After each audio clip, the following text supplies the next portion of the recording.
Assalamualaikum warahmatullahi wabarakatuh. Saya Muhammad Farkahda, NIM 1520 1071 3010 dari kelas lab PPH Badan DD. Kali ini kita akan membahas pengisian ISPT untuk kasus 3, yaitu wajib pajak PP 23.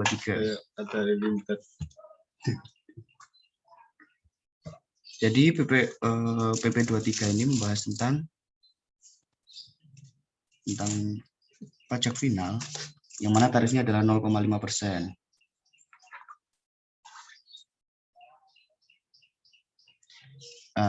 PP 23 merupakan peraturan pemerintah yang membahas pajak penghasilan atas penghasilan dari usaha yang diterima WP yang memiliki peredaran bruto tertentu. Secara singkatnya, pemerintah memberikan tarif PPh final untuk UMKM sebesar 0,5%. Ya, seperti itu. Langsung saja kita ke kasusnya.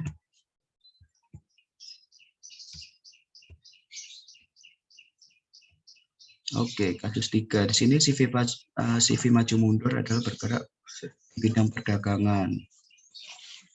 Oke, data-datanya sudah ada di sini semua.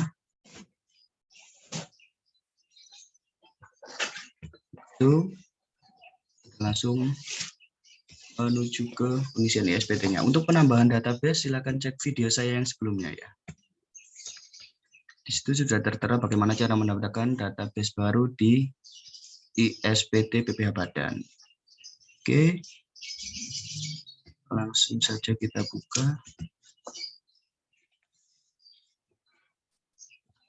Oke, jadi yang langkah pertama adalah kita harus memilih database yang sudah kita buat sebelumnya, yaitu di CV maju mundur ini. Kita buka. Untuk username-nya kita pakai username administrator. Password-nya 123. Oke, untuk pembuatan SPT baru, kita buat SPT yang baru. Ini tahun pajaknya 2019, karena saya sudah membuat, jadi kita tinggal buka saja. Membuka SPT yang ada, tahun pajak Januari 2019, kita buka. Untuk diedit kembali atau revisi. Oke. Jadi seperti biasa, untuk pengisian kita isi yang data-data umum seperti yang data-data umum dulu. Misalnya profil wajib pajak, ini kita isi semuanya sesuai dengan yang ada di kasus, yang ada di soal PDF. Seperti NPWP, nama perusahaan, jenis, pembukuan perusahaan dagang, non-BUT, dan lain sebagainya. Untuk halaman 2 ada pimpinan usahanya. Di sini saya memakai nama saya sendiri karena nama pimpinannya di sini diasumsikan nama kita. Kalau sudah, tinggal disimpan. Lanjut untuk ke pengisiannya. Oke, kalau saya biasanya memulainya dari untuk yang di transkrip kutipan elemen keuangan. Nah, transkrip ini sama seperti sebelumnya, kita mengisikan dari data yang kita peroleh dari soal. Aset lancarnya sekian, 750, untuk piutang dagangnya sekian. Untuk memastikan jumlah aktifannya harus sama dengan yang ada di soal ya teman-teman. Sama halnya dengan neraca di kewajiban, tinggal kita mengisikan saja. Untuk totalnya sama juga seperti yang ada di soal. Lanjut ke laba rugi. Untuk laba rugi kita tinggal memindahkan data yang kita peroleh di soal ke ISPT-nya. Seperti yang di sini laba bersih peredaran usaha adalah 1,150 M. Pembelian awal, pembelian akhir BHPP 700. Sehingga nanti diperoleh laba bersihnya sama persis dengan yang ada di soal. Jadi seperti itu ya teman-teman. Karena tidak ada hubungan istimewa, jadi kita kosongi untuk bagian yang ini. Baik. Setelah mengisi transkrip kutipan elemen keuangan, lanjut kita menuju ke lampiran-lampiran.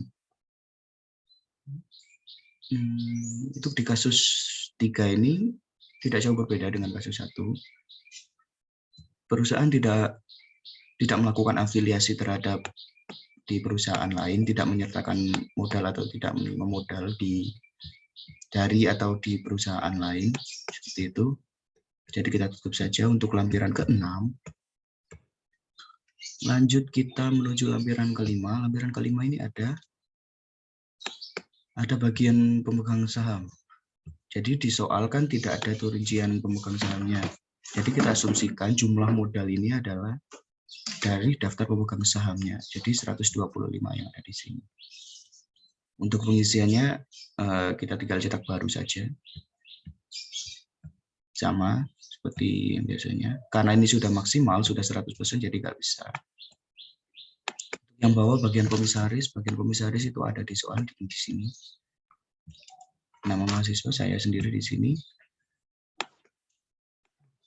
Oke, dan unit juga ada di sini. Ini di sini unit tidak diketahui NPWP-nya.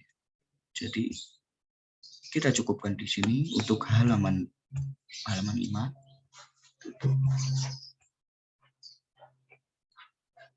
Menuju lampiran selanjutnya ada penghasilan yang dikenakan PPh final. Nah, untuk PP23 ini, saya rasa di sini adalah hal yang sedikit berbeda dari perhitungan pajak-pajak yang lainnya. Oh, sebentar.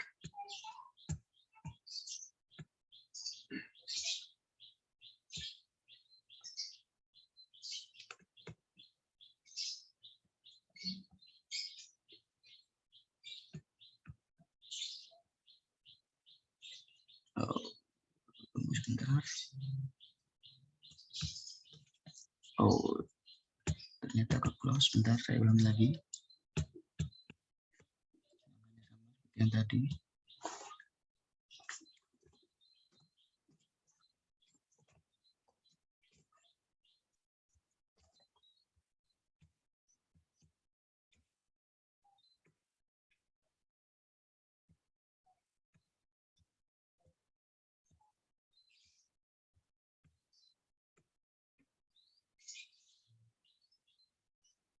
Oke, di lampiran 4. Nah, di sini yang sedikit berbeda. Karena apa? Kita coba lihat di soal. Selain dia mendapatkan pendapatan bunga deposito sebesar 15 juta,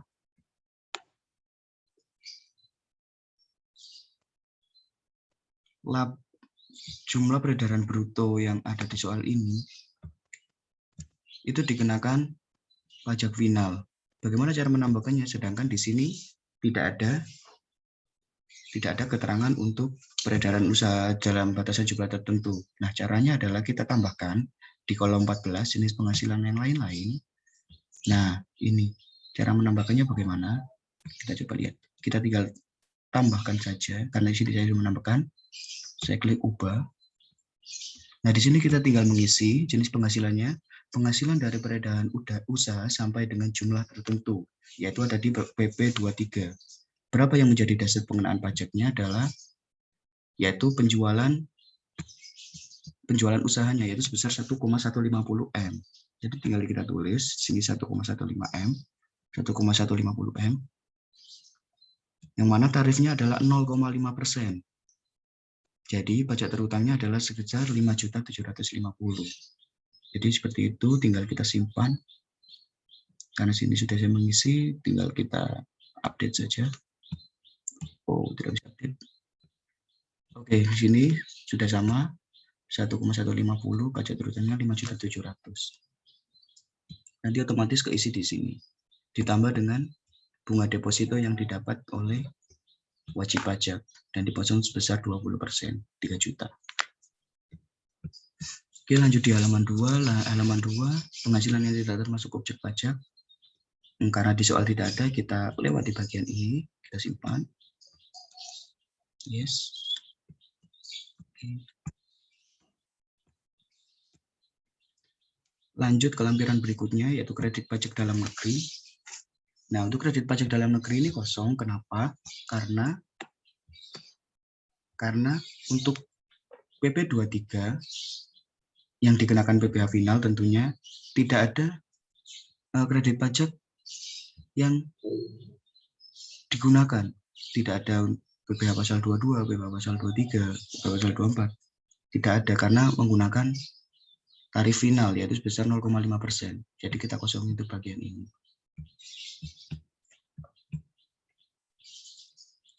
Selanjutnya kita menuju perincian harga pokok. Kita bandingkan dengan yang ada di soal.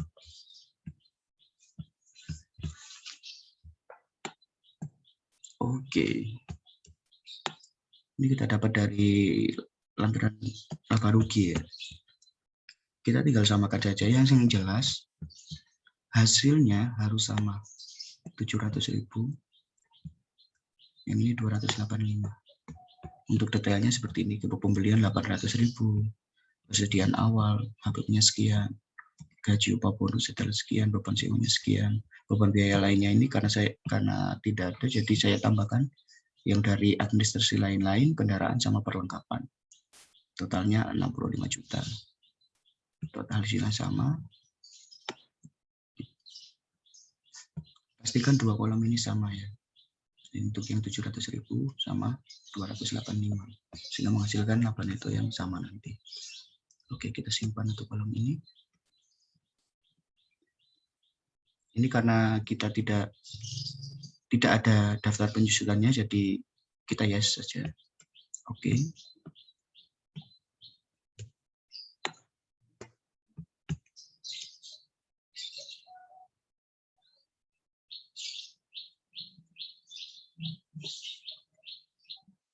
Kita lanjut ke koreksi fiskal. Di koreksi fiskal ini ada 3 halaman, yaitu pertama ini adalah laba rugi komersial, yang kedua adalah koreksi fiskal positif, dan yang ketiga koreksi fiskal negatif. Langkah yang pertama kita isi yang halaman 1 dulu. Yang halaman 1 peredaran usaha kita sama persis sama dengan yang ada di laba rugi 180. Nah, karena ini menggunakan PPh tarif final, jadi penghasilan komersial yang ada di sini dimasukkan ke dalam kolom 4, yakni penghasilan yang dikenakan PPh final. Sebesar berapa? Sebesar semuanya. Karena di sini laba netonya adalah 180 juta, jadi penghasilan yang dikenakan PPh final adalah sebesar 180 juta. Jadi seperti itu.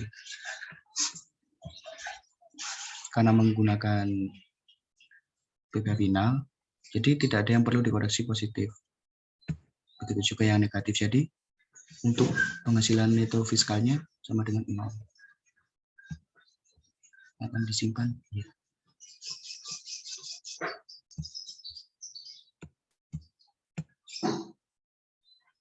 Sudah, lampirannya sudah diisi semuanya. Untuk lampiran khusus tidak ada daftar cabang, penyusutannya juga tidak dicantumkan, transaksi hubungan istimewa tidak ada, fasilitas modal juga tidak ada. Jadi bisa kita katakan lampiran khususnya ini tidak ada. Jadi seperti itu. Setelah semua lampiran kita isi, kita masuk ke SPT induk, yaitu SPT PPh Badan.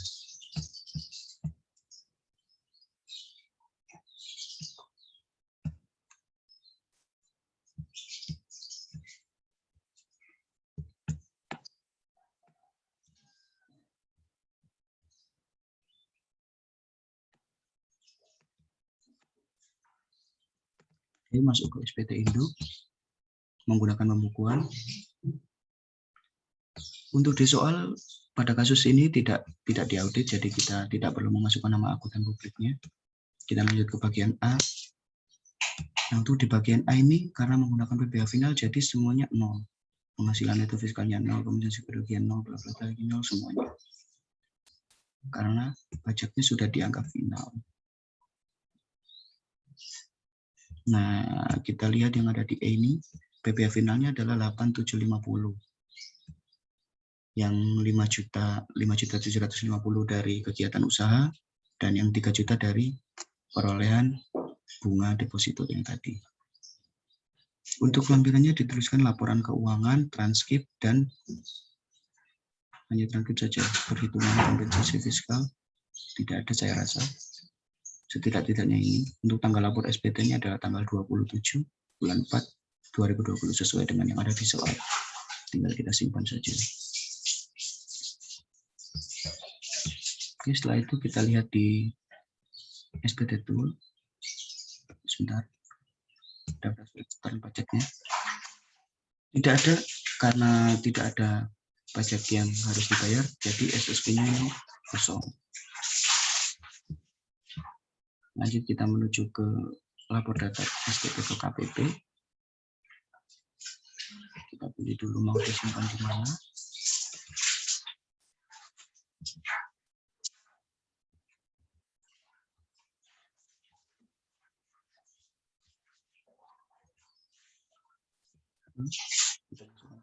Pada tahun 2019. Kita cetak. Oke, kita sudah membuat prediksi yang akan dilakukan DJP KPP maksudnya.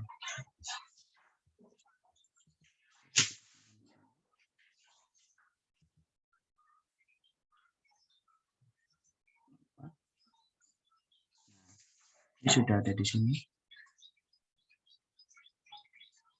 Tinggal ini tidak bisa dibuka karena yang berhak membukanya adalah yang ada di KPP saja.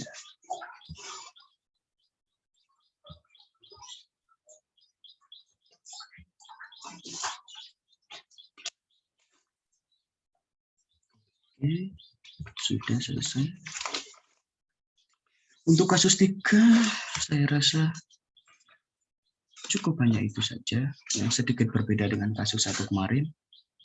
Kurang lebihnya sama dengan yang kemarin. Jadi mungkin itu saja yang dapat saya sampaikan. Kurang lebihnya saya mohon maaf. Assalamualaikum warahmatullahi wabarakatuh.